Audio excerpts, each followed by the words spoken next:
Okay, I put up the, can everybody see the 298 e-portfolio handbook? Yes. Okay, so this is, if any of you guys want to kind of look at that as we're going through the program, this is the 298 e-port handbook on the iSchool website, and it's under course planning. And if you're doing a thesis, the thesis is also, if you look to the left, the thesis is also down there. So this is something that you might want to be looking at as people talk about different things during the talk.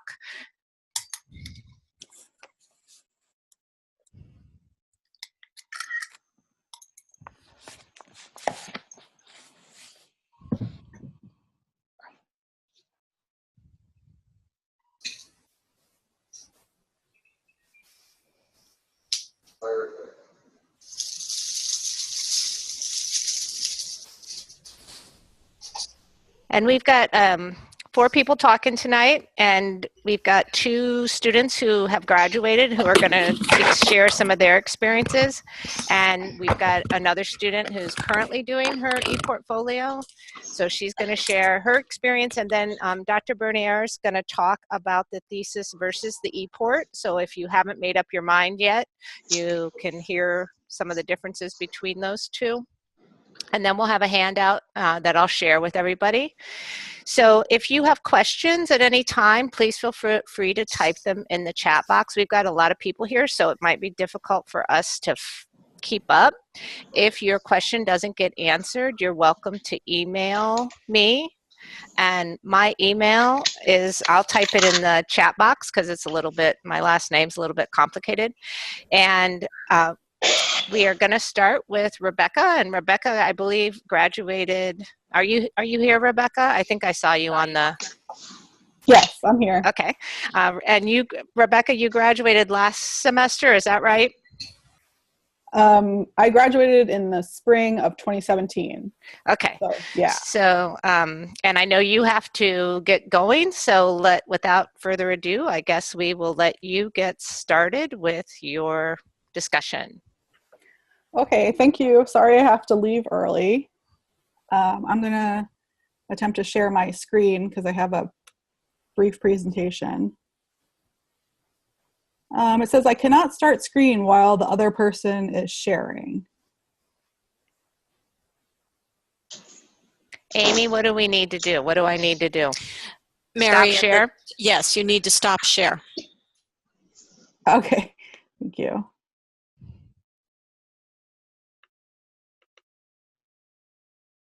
All right.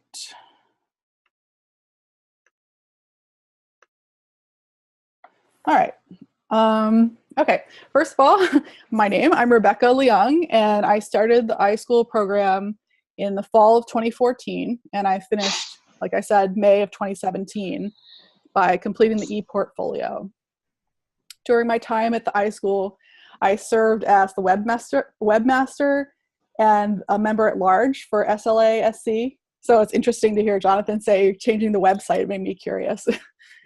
After I graduated, I worked a couple part-time jobs, but then in November 2017, I started working full-time as an archives and manuscripts librarian at Mills College in Oakland, California.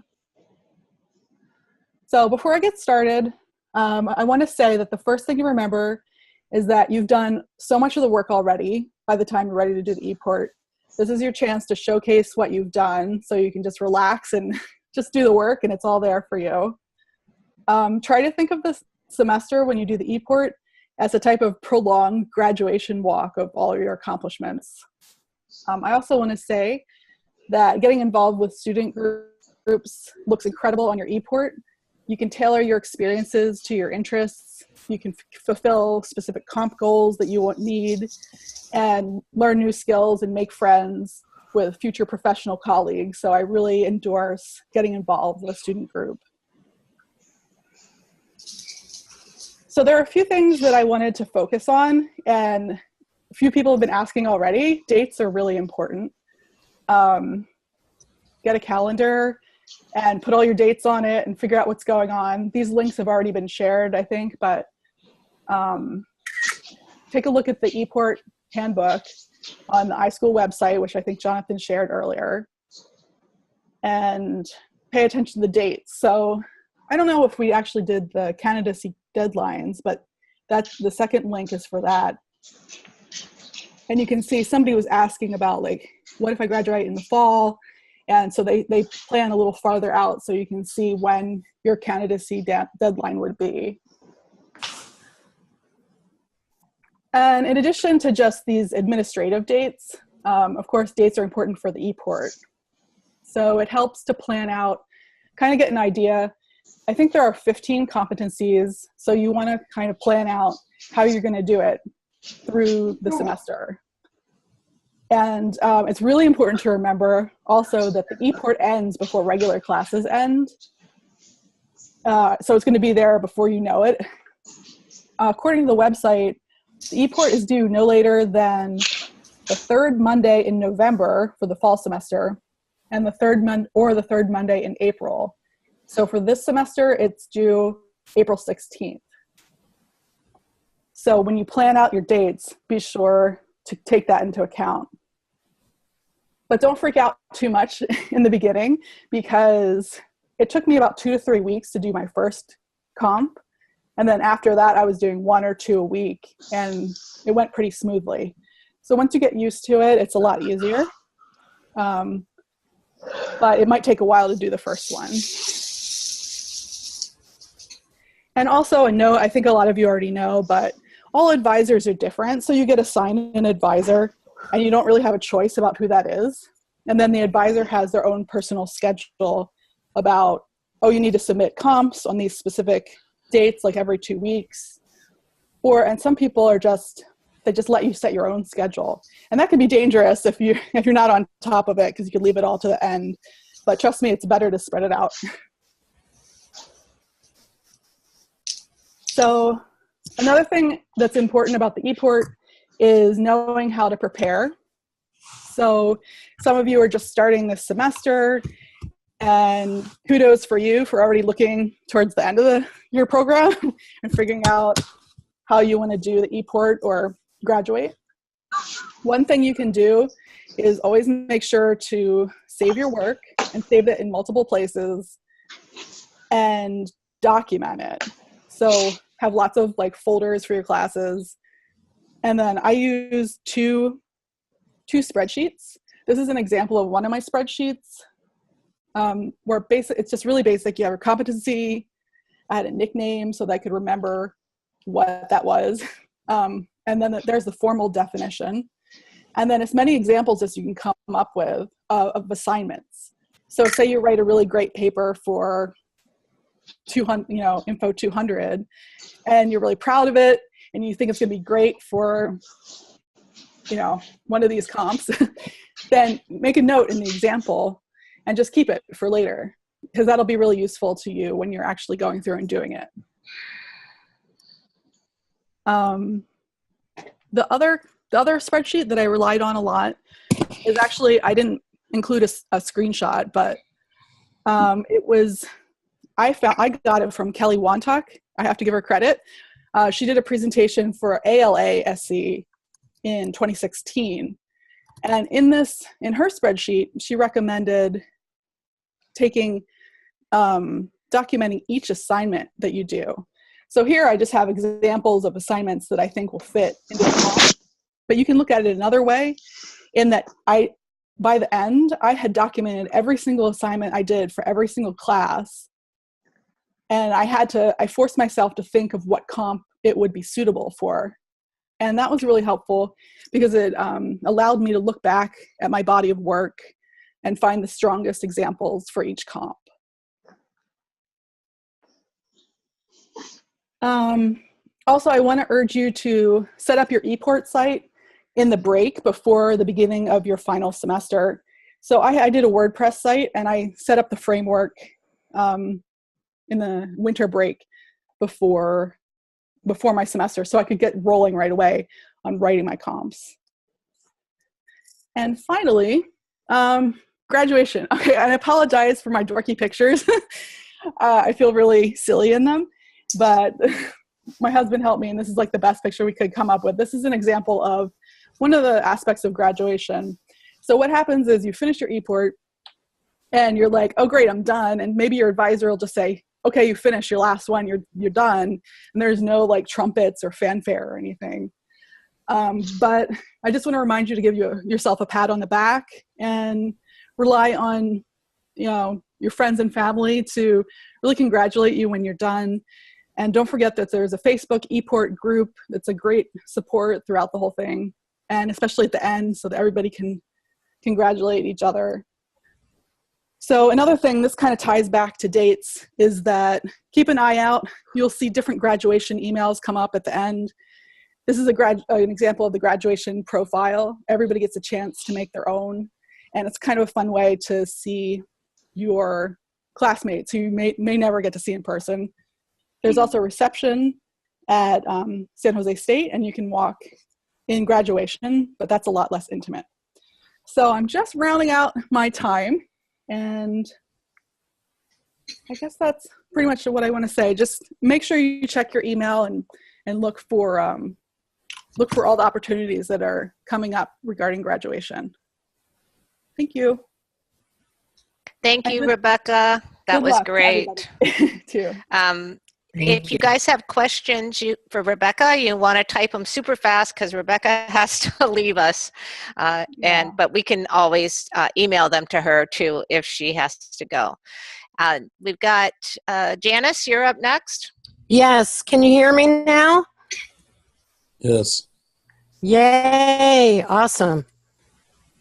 Okay, first time screen sharing.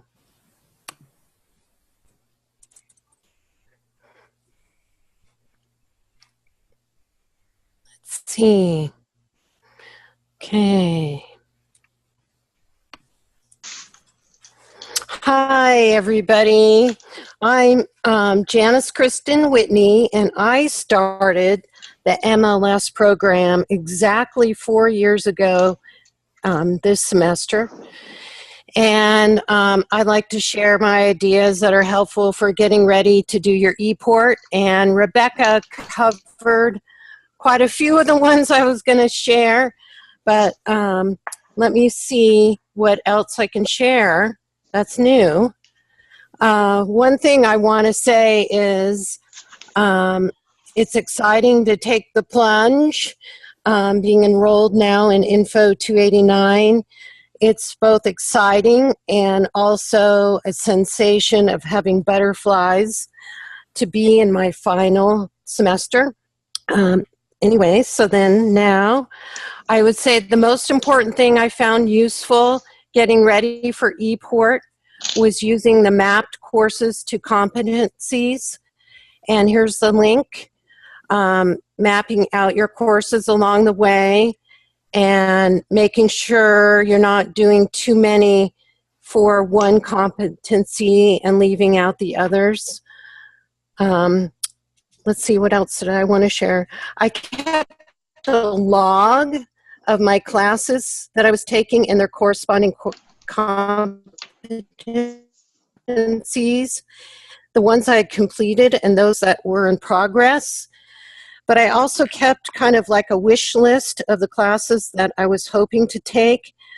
But it's important to remember to keep in mind of relevant course rotations so as to try not to avoid disappointments of missed opportunities, because there are a couple classes that I wish that I had taken. And now that I'm graduating, I'm planning to either take them in the open school or through a postmaster certificate.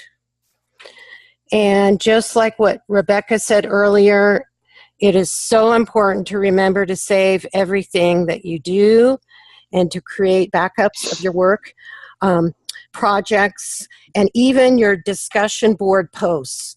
There can be relevancy for competencies even with your discussion board posts. Let's see. And the other thing that is very relevant is job or volunteer or internship projects or experience or work products count. I also learned earlier this evening, I was unaware of this, but even work that you did in your undergraduate degree. And that was something I learned tonight that was new, that I did not know, that can pertain to your e-port. Let's see, what else? The other thing is, if you've taken any WISE courses through other universities, I've taken courses through Syracuse University or the University of Illinois. They can be a little bit different type of courses than our program, but it can still be relevant. One that I created, instructional lesson plans for environmental programming for librarians. I was able to use them in one of my current work settings, and they fit really nicely into the Competency K for instructional programs. And then the other thing is, make sure to check out the ePortfolio handbook. Rebecca did mention this, and I would say this is very important to do even at the very beginning, because otherwise, if you leave it to the last semester or near the last semester, you're going to feel like a deer caught in headlights if you never even glanced or skimmed over the ePortfolio handbook. Let's see, you don't need to know every single detail, but to at least have familiarity and the general ideas about it. And the other thing that I want to say with doing the ePortfolio, you really learn, because I feel I'm kind of like a non-traditional student, being a middle-aged returning student and having to go to school part-time by working 2 other part-time jobs. And it's a way to feel like you've, how much you've accomplished. And it's an amazing, uniquely personal and professional learning journey that can be quite validating, especially at times if you feel like, you have the imposter syndrome, being, one of the first in your family pursuing a master's degree. I would also like to conclude tonight with just keeping track and organizing your assignments and projects and doing work and volunteer experience, even prior education experience, will make it easier to envision your final product. And that is it, because I feel a lot of what Rebecca shared was kind of what I wanted to, but I wanted to hit the main points about preparing to take the plunge. And I want to wish everybody the best success for their own personal and professional learning journey. And does anybody have any questions?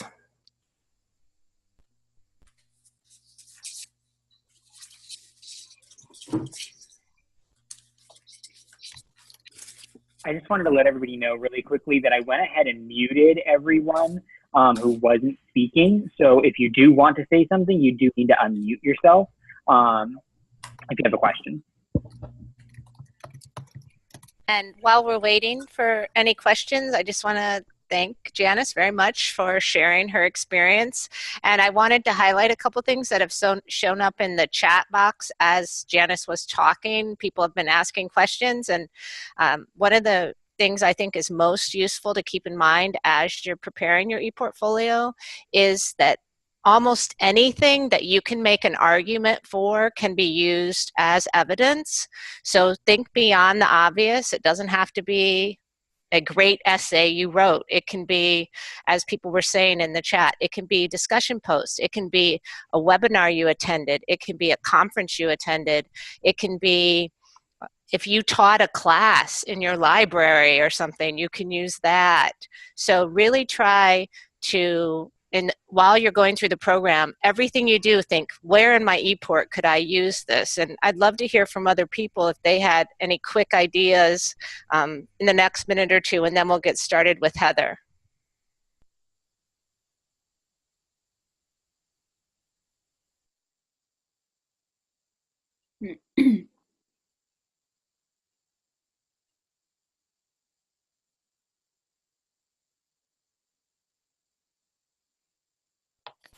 Catherine, if I understand your question, you're asking, do you have to take at least one class listed for each comp? And I'm not an expert, and I am going to give you an email for the expert in the handout, but my understanding is you do not have to take a class for each comp. So let's say you have taken all your classes and you didn't get any that covered Comp K. As long as you can show that you have mastery of that topic and evidence, you do not have to take a specific class covering Comp A. Does anybody know anything different about that, or is that correct as far as everybody knows? That's my understanding. Basically, if you can justify that you have knowledge and skill sets and experience in that competency, you can generally use that. It's going to be up to your advisor. So it's one of those things that if you're not sure, but you should be able to. You should speak to your advisor or follow the link that she's submitting for the person to contact.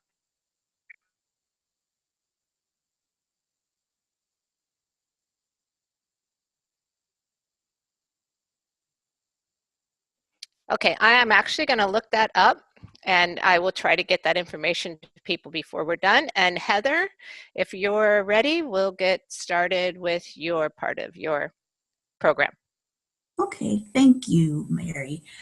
From my experience having graduated, I asked a lot of questions to the different advisors, and they assured me that yes, any relevant evidence you can pull from any class or from other parts of your professional life, that you don't have to take a class that is mapped to a certain competency. Of course, I graduated in 2016, so things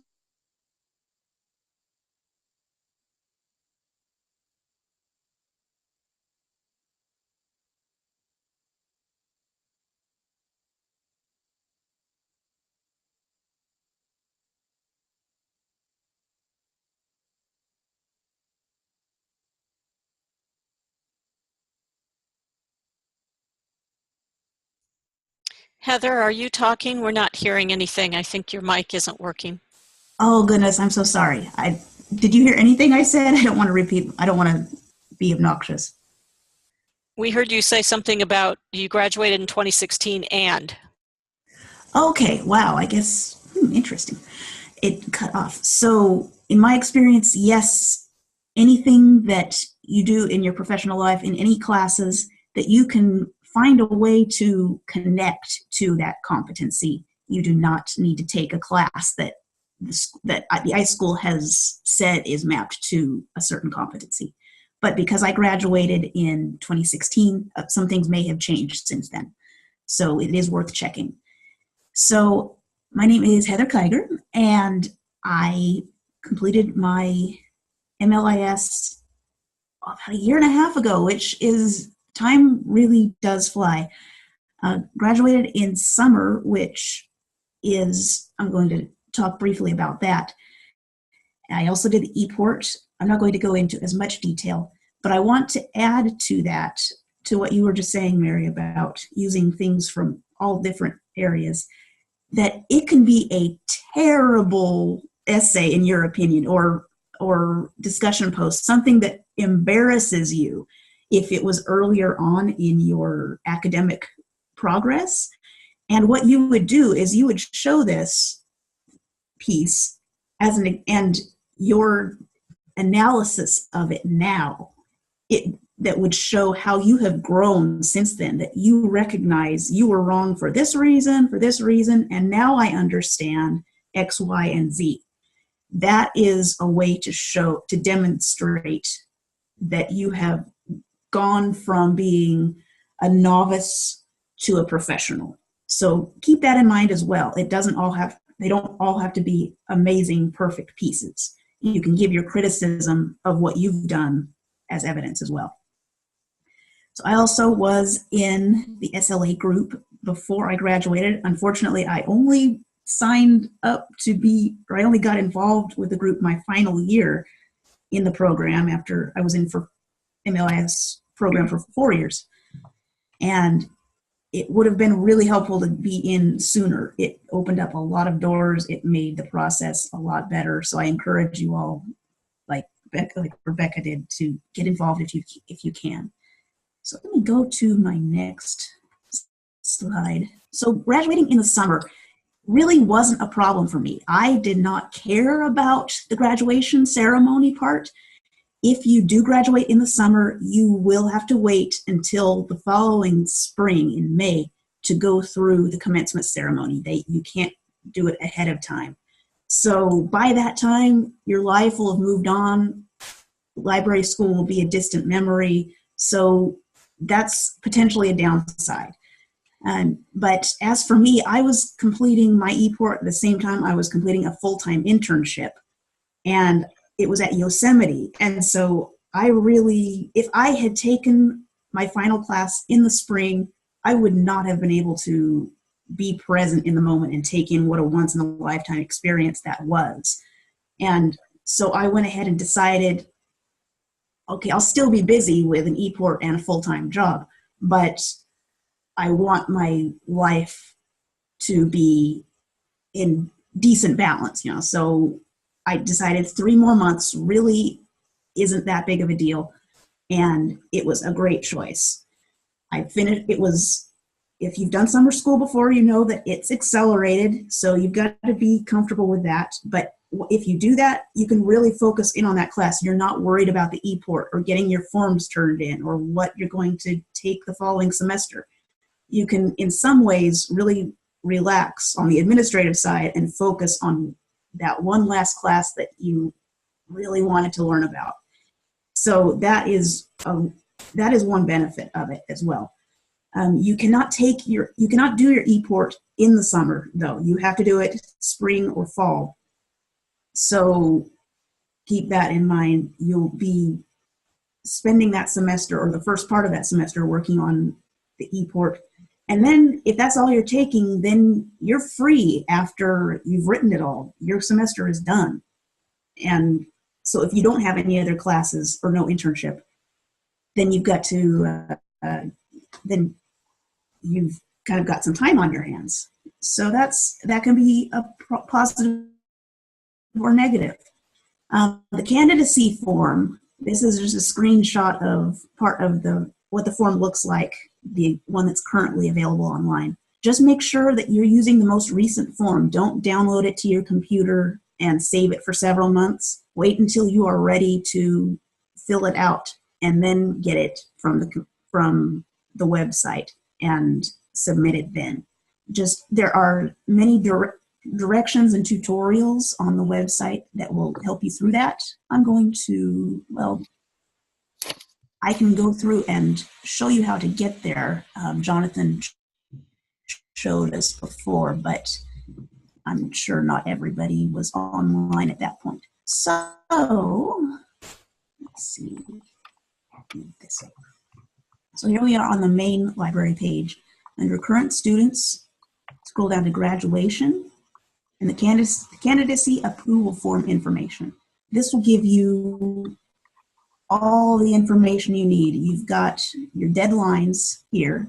So if you want to graduate this May and you haven't turned the form in, it is too late to graduate this May. It is also too late to graduate in the summer if you have not submitted this form. You can, at this point, graduate next spring if you, in December, if you submit your form by April 1st of this year. And you scroll down, they've got video covering it. They've got directions, whether you're doing MLIS or MARA. And as always, the advisors through the school are so helpful. So under people, staff, you've got your student services team and your personal advisor. Never hesitate to reach out to them. They are super wonderful. I've met Sheila several times. She's very, very cool. So that is that form. And the actual form itself, I believe you have to go to MLS candidacy approval form instructions, and then is it? Oh, yeah, you have to find the form. So scrolling down on this page about what it gives the instructions, that's where you get the actual form. And it says open the candidacy approval form. There's your PDF. So that is that form. Going back to this presentation for a moment, I want to point out that I was really kind of stressed about this form because with that deadline being so far ahead of graduation, I didn't know what classes were going to be my last classes or which semester I was going to graduate and what order would I take the classes in. It's no big deal.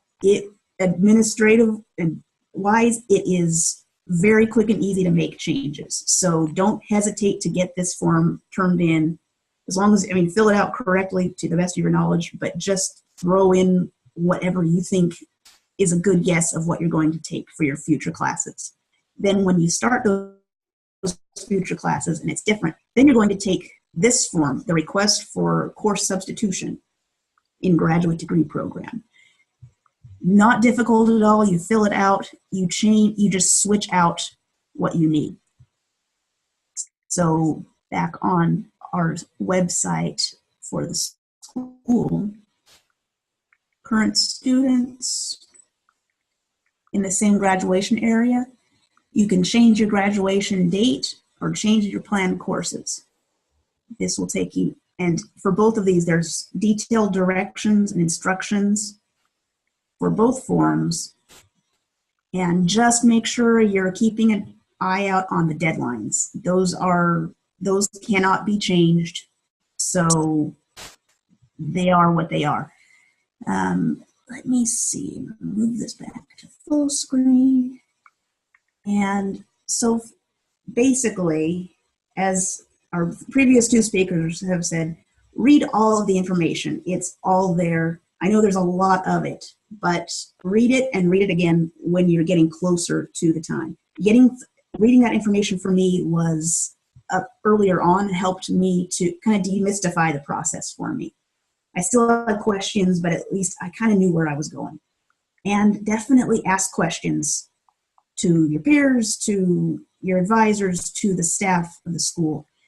And one more thing about it is use this time to market yourself. I know I've got it in right now, but that was for me the most important part of the ePort process, was learning to reframe the things that I did in ways that I could present myself in a positive light to potential employers in job interviews. So that is, even though the ePort is just being written for your ePort advisor, you're going to want to pull and memorize snippets of these reflections that you do. And you're going to throw them into your job interviews and your cover letters. So do some reflection in advance, even though you're not writing the ePort in advance. Reflect on the ways that you could puff yourself up to in these documents and for your ePort. And again, this presentation is going to be recorded, so this is my contact information. Feel free to come back and check on it later. And I will stop right here now. Thank you very much. Heather, thank you so much. Great information. And I know we're moving along here, but we want to make sure everybody gets the chance to talk. So Dr. Bernier is going to talk about the thesis. He's one of the thesis advisors, and he's going to talk about the differences between the thesis and the ePort. So I'll hand this off to you now, Dr. Bernier.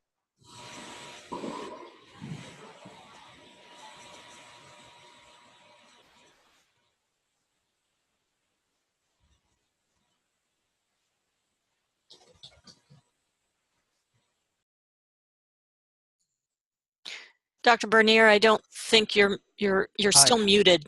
Hi, I just discovered that I unmuted myself somewhere, but it didn't take. So hi everybody, and welcome back to the spring show. I'm Dr. Anthony Bernier. I'm a full-time member of the faculty, and I am a thesis and a portfolio advisor. I wanted to thank Mary and Jonathan for inviting me to talk tonight, but I must say that I had a little bit of trepidation. Although Rebecca and Janice and Heather offered very good examples of their own experience, I would like to strongly recommend that you take peer comments about the portfolio, even those people who have been through successfully, with a grain of salt. Every journey is different. Every piece of evidence is arrayed or applied differently. You argue it differently. It has a different weight than everyone else's. People oftentimes, and this happens across classes too, not just for the portfolio or something, but they expand on their own experience and make it more generalizable when it ought not to be. So you have the portfolio handbook, which will be you'll be reminded of that as you enter the process, and you have your portfolio advisor. Those are the two primary sources of information that you should be using, and not paying a whole lot of attention to the very detailed explanations and experiences of others. It can get you into a lot of trouble and waste time. There's no need to do that. Heather was very good to talk about how the explanations and the discussions and guidelines are all very clearly marked out for you. So there ought not to be too much of a reason to go to each other, especially as you're going through it together for the first time and only one time. So I had that trepidation coming into tonight. I didn't want to feel like I was endorsing what everybody else has said prior. So I just want to put a pin in that, and you should take that under advisement. What I wanted to do tonight was talk about the difference between what's commonly referred to as an end of program assessment for all master's programs, not just in the school, not just at CSU, all over the place. Before one finishes a master's program, you've got to demonstrate some independent work.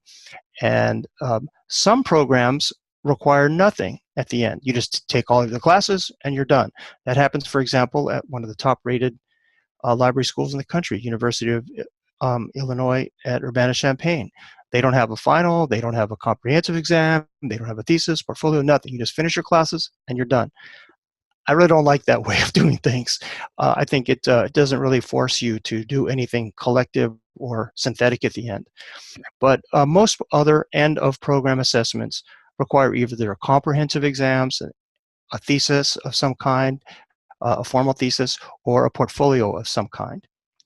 But each of these have different requirements. What they have in common is that they each require the demonstration and the preparation and execution of independent work, of independent scholarship separate from classes. So when you're taking your portfolio, for example, you're not listening to lectures from the faculty member, your supervisor. You're not doing other kinds of assignments or outside reading. You're really focused on your portfolio. And those are some of the characteristics that cohere in these end of program assessments. But they are different too in some ways. The comprehensive exam can be oral or written.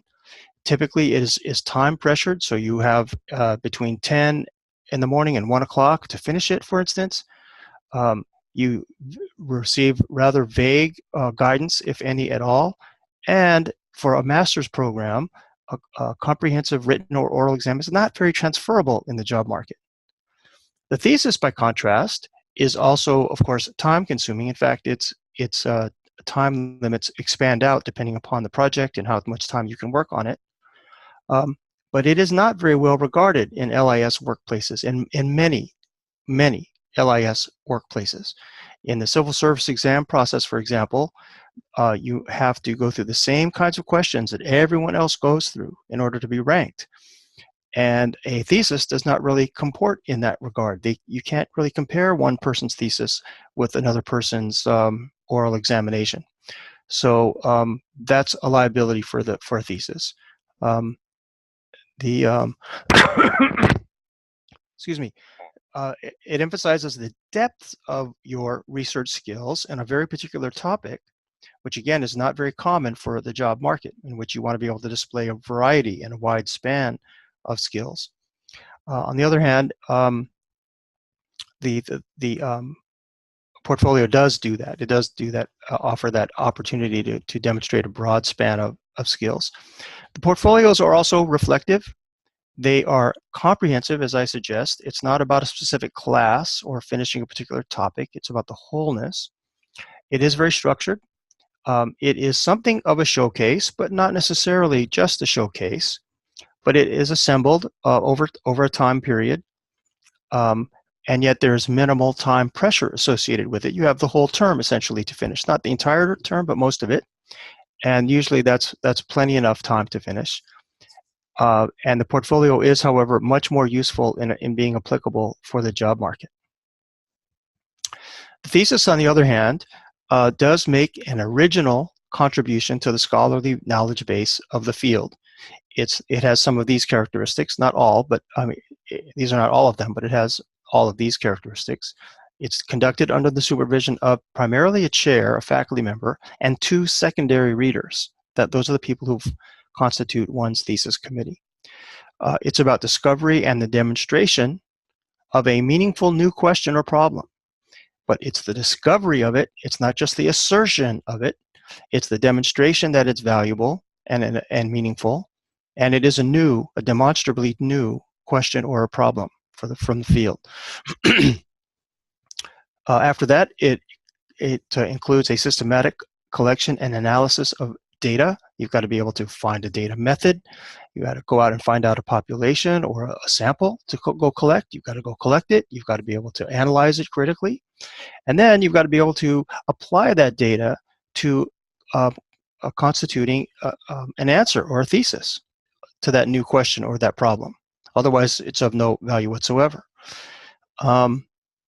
And of course, the project has to be rendered under very strict conventional formatting standards. In our case, it's the American Psychological Association, APA. But there is no firm time limit connected to it. You've got to finish within your 7-year normative time for a master's degree. But if you get your coursework done in the first 2 years, it can take another 3 or 4, oftentimes, to finish a thesis. And then time does drag on, and life happens. People get married, they have kids, they have elder family people they take care of, and so on, and things can drag out for a considerable amount of time. Very few of our students, for all of some of these more complex reasons, and primarily for the job market issue, very few of our students actually wind up completing a thesis. I wanted to ask you, though, given that we're talking about the portfolio so much, what are these core competencies? Where do they come from? I can tell you 2 hints. First of all, they don't come from God. And B, they do not come from our intellectual in the White House these days. So I just thought I would open up and offer people to take a few swings at where they think these core competencies come from.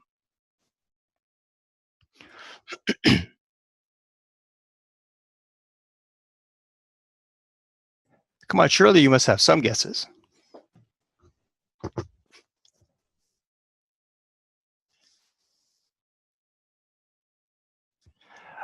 Okay, no guesses. I'm going to go to the chat here to see if I can. Yeah, there's a lot of answers in the chat if you take a look over there. Right. People just didn't want to talk. Okay. Okay, well, some good guesses. One of the things that the school does very systematically, very methodically, is that we comb every year's job announcements from all over the field, and we look at patterns that emerge from those job opportunities. Then we look at them compared to what we have currently as identified as core competencies, and then we adjust them. We adjust them so that the core competencies that you're directing your work toward have direct relevance to what the field is asking for. It's not just stuff we dream up out of our heads. And we constantly are systematically and methodically revising those. Now, once we have revised a list of core competencies, then we look at the courses in which those competencies likely should appear. And the faculty member then takes a look and adjusts either an assignment or adds new reading or another new opportunity, so that we are constantly evolving along with the field. It's not just a stale list of old dusty competencies. But your portfolio ultimately is your opportunity to do all of these things: curate, demonstrate, document, and synthesize the skills, professional knowledge, and predispositions that you acquired during your studies. It offers a unique opportunity to comprehensively reflect upon the wholeness of your experience, to see the whole thing. When you're taking individual classes, you're geared toward that topic, you're geared toward that content, you effect your assignments based upon that, you achieve your grade, and you are done with that topic. Fine. But overall, these core competencies are the things that the entirety of the field is asking for. And so your portfolio is your opportunity really to demonstrate that you can take on what currently is valued in the field. But there are a number of things that the portfolio is not, and I want to make sure that we've covered them before we end it tonight. It's not a test of everything that you learned, and it's not just a compilation or a list, a mere summary of everything that you've produced or accomplished.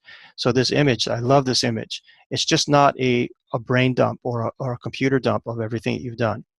You've got to be selective in assembling what you pick to demonstrate competencies. You've got to be able to analyze them within the context of your statement of competence, so that now you can demonstrate and actually produce something that will give you evidence and examples of the core competencies that you've taken in at the master's level. These are the 10 reasons why we chose the portfolio over all the other options that a school can choose from when you're getting a master's degree. And I think it's important to know about them. And chiefly, it's very important, excuse me for the phone, it's very important in job seeking.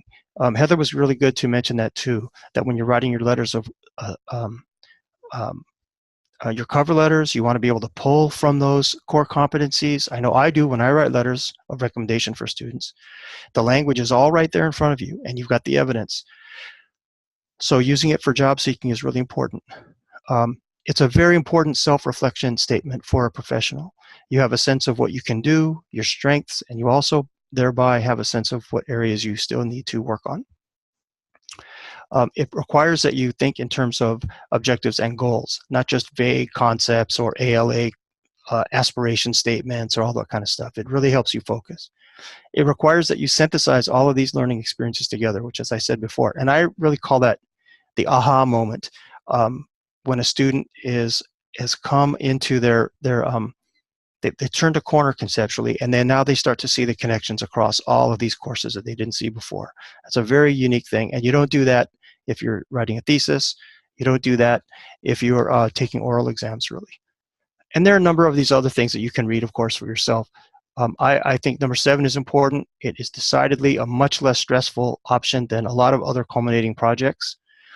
And it does allow you to draw, as other people have said earlier this evening, from a wide variety of experiences, not simply your coursework. These are the top things that I think are important. Keep that list of core competencies close as you continue to work through your program.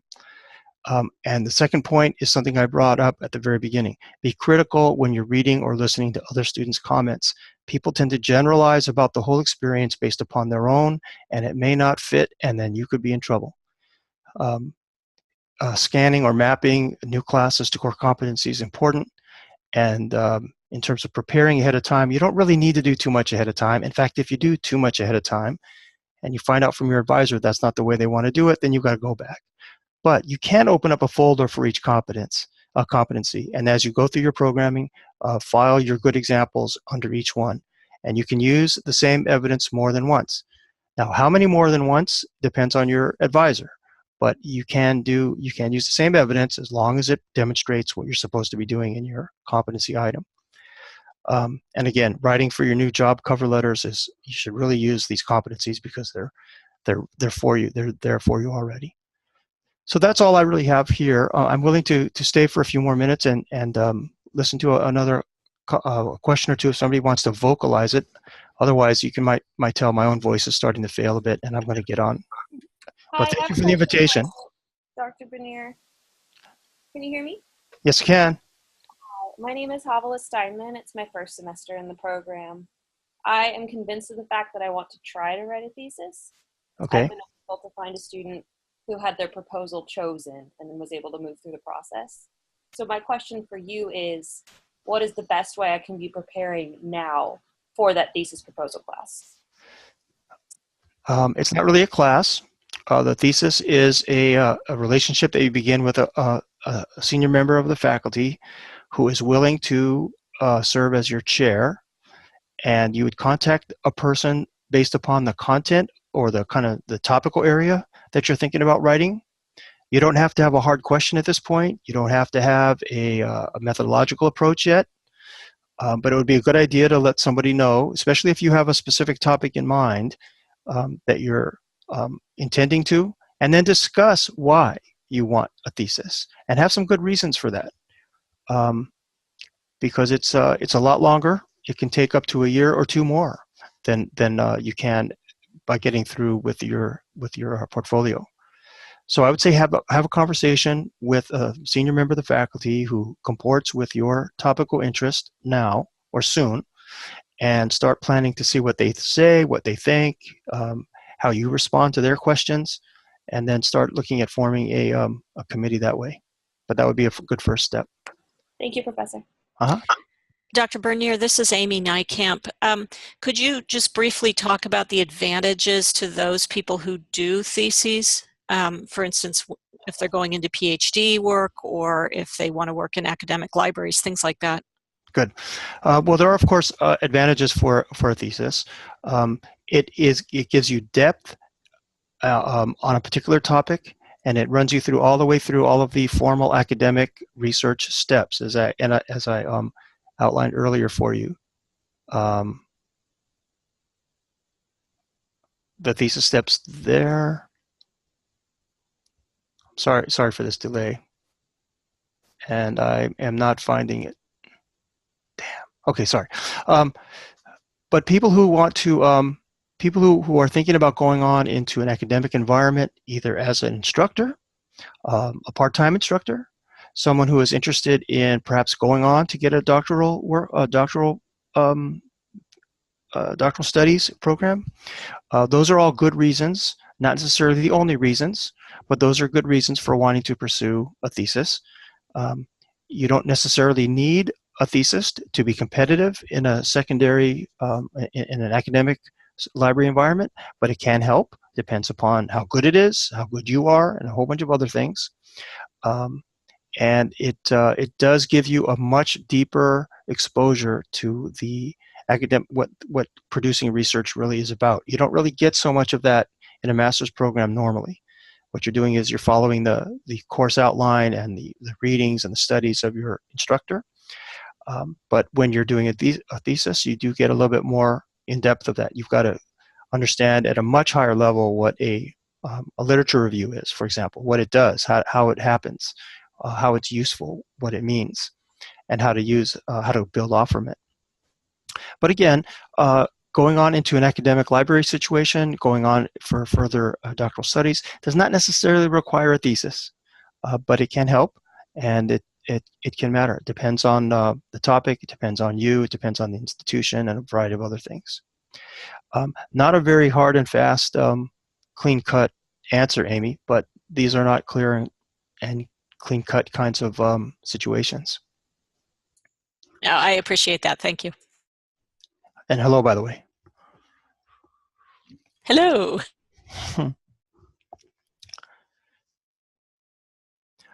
All Okay. right. So, I'm sorry. No, Jonathan, I was just going to say hello to you and then sign off. I can be reached through my email address. It's on the school website in case you want to follow up with me on that. But I hope this has been somewhat helpful. We can also send you the questions that have been coming through our chat because the chat is automatically saved in Zoom, and I can extract questions that are specific to you and send them. Very good. I'll be happy to take a look at them. All right, everyone, I'm going to go. I'm still recovering from the flu, and I can't be online too very long, so I'm going to go. Congratulations on making it to the spring semester. Have a good semester, and I'm glad I was invited tonight. Thank you. Thank you. Thank you so much for coming. All right, everyone. So we've hit the 7:30 hour, so we're going to go ahead and end the night. We will let everybody know that this event has been recorded, and you can find it on our website. Jonathan, I have to interrupt you 1 second. We do have a handout. We have a handout for everybody. And Amy said there was some way I can share it. Amy, what do I need to do? Okay, so let me just double check here. There is in the participants window, I think, a more button. Oh, where is that? No, there's something else. I know I've seen it because I was trained in it. There is a way to do that. Well, that's not very helpful, is it? I should have looked that up to recall, but maybe it was in the chat part of the window. It's in the chat portion. And then there's a more, I think, and that's where it should be. Where you Yes, I'm looking at it right now. Yes. It's in the right bottom corner of the chat box. You click more, and there is a save file in meeting. Okay, so I have it in Google Drive, so give me 2 minutes to convert it to a Word document so I can download it from my computer. Great. While you do that, I'm just going to go ahead and just say thank you to everybody who participated tonight, both our attendees, and a special thank you to our presenters. We will have this recording posted online to our website, usually within about a week or two. So you can find that there, and I will also try to put our website in the chat box as well. We do want to let everybody know that on February, I'm winging this, February 6th, I believe it is, correct me if I'm wrong. Yes, February 6th, we are hosting another event with librarians from the Disney Library who will be hosting a panel discussion. That event will not be recorded, so if you do want to attend that, you will have to actually physically be there. And beyond that, we just want to thank everybody for being here. Feel free to contact Amy or myself if you have any questions.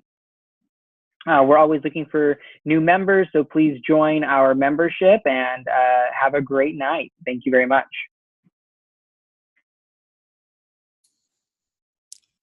Thank you all for coming, and I'd like to say a special thanks to Mary Vasudeva and Janice Williams, who are the programming team, and for putting all this together. And if anyone downloads it, if people can just let me know if they were able to download it. Did anyone try to download the document I posted? I just wonder if it worked. Yeah, it worked. This is Lynn. Yes. I got it. Thank you. Okay, great. And if you need anything else, please feel free to email us, and hopefully we'll see you at our next meeting. Thanks, everybody. Thank you.